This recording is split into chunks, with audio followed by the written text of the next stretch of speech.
A little context for this week's homily. I read a poem prior to delivering the homily, so that didn't get recorded, but I wanted to add it because it will be referred to, so this will give you context.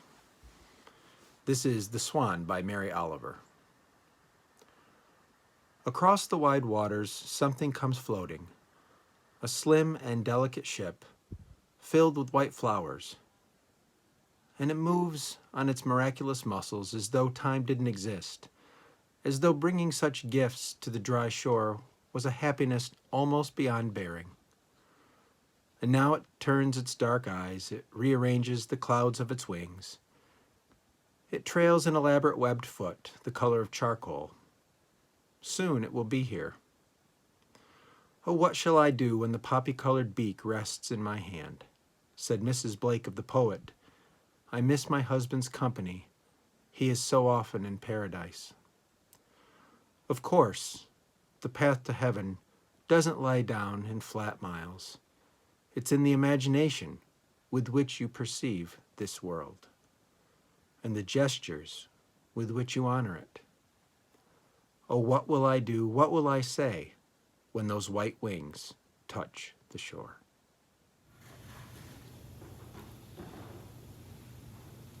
We often talk in Unitarian Universalism about the values of truth and beauty. But it occurred to me that despite this claim, we tend to focus far more on truth than on beauty.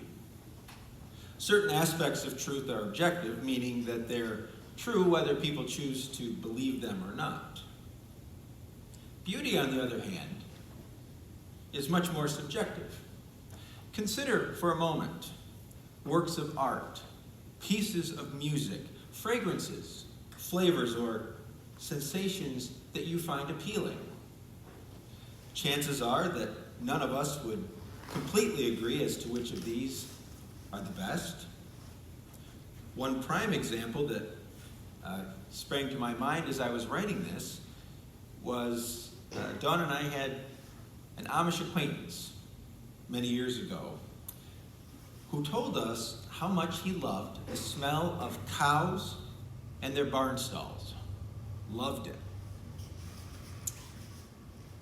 So I guess it's true, beauty really is in the ear or the eye, or in this case, the nose of the beholder.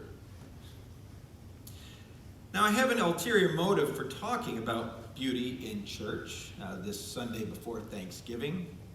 Let's face it, 2020 has not been a good year. It's one of those, I give it 1 out of 5 stars, and I'd give it less ratings if the online thing would let me do it.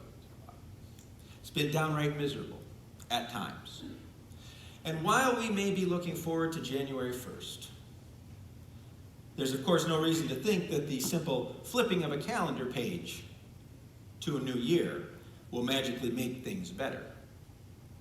The bottom line is that we need to make it through one day at a time, but the way in which we do that is up to us. And to help us cope, I'd like to introduce a couple of ideas I came across that relate to beauty. And the first is what is known as beauty hunting. What is beauty hunting? It works like this. Each day, try to find at least 5 beautiful aspects of your lives. Make a mental note of them, or if you're so inclined, keep a little journal or notebook and write them down. When I first read this, I thought, how silly is that?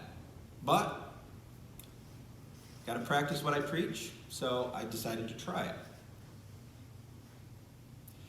So that day, it was a work day, I noticed the beauty of the sunrise on the way to work. And I had savored the warm flavor of that first sip of coffee. I saw the kindness and the compassion that my coworker showed in dealing with some of our difficult students. I came home and saw my wife's smile. I've seen it 1,000 times, but it can still light up the room for me. And I looked out the window that evening, and I saw the quiet beauty of the first snowfall of the season, which really had snuck up on me. I'd heard we might get snow, and I was focused on this, and I looked out, and whoa, just enough to cover the grass. And these things, most of them are common, but it is the appreciation of them that gives them meaning, and this in turn nourishes the soul. And of course, we can extend this practice beyond just ourselves. Imagine, if you will, that you are going to give each person you encountered in a day a note that included 1 or 3 or 5 of the most beautiful things about them. And that you went through your day with that perspective, through that lens, as it were. These attributes may include physical features, certainly, but it could be so much more than those. Now, I'm not suggesting that you walk around giving note cards to everyone you run into. But in thinking about what we would write to those people if we did, family, friends, acquaintances, strangers, our perspectives would change. Our appreciation would grow. It's not that people won't continue to annoy us, or that we will continue to not annoy them at times.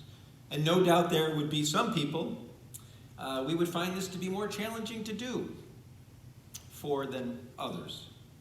But if we try to focus on what is good in people, as opposed to what aggravates us about them, our happiness and appreciation grows.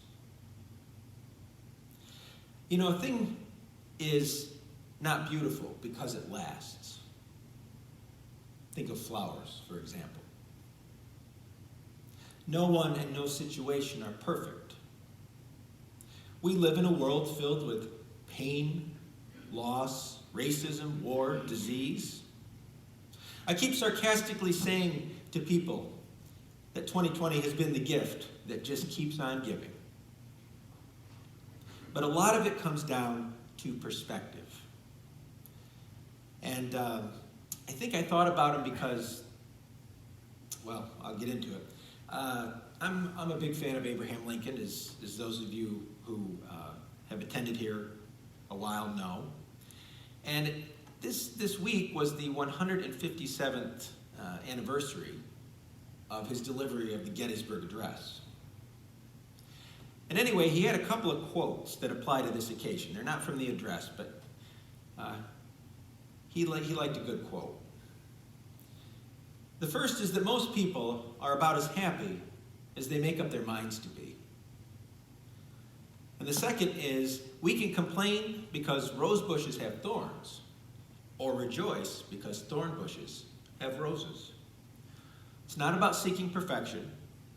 It's about seeing the good and seeing the beautiful in the people and the places and the situations we come across.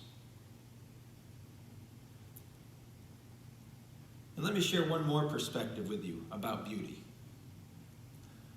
The Japanese have this lovely practice known as kintsugi. I hope I'm pronouncing that correctly. If they have a vase or other type of pottery that breaks, instead of throwing it out, they will take the pieces and mend them back together with gold. The idea is that by acknowledging, even embracing, flaws and imperfections, one can create an even stronger, more beautiful piece of art. Every break is unique, and instead of repairing an item like new, the 400-year-old technique actually highlights the scars as a part of the design. And kintsugi is a metaphor for healing ourselves.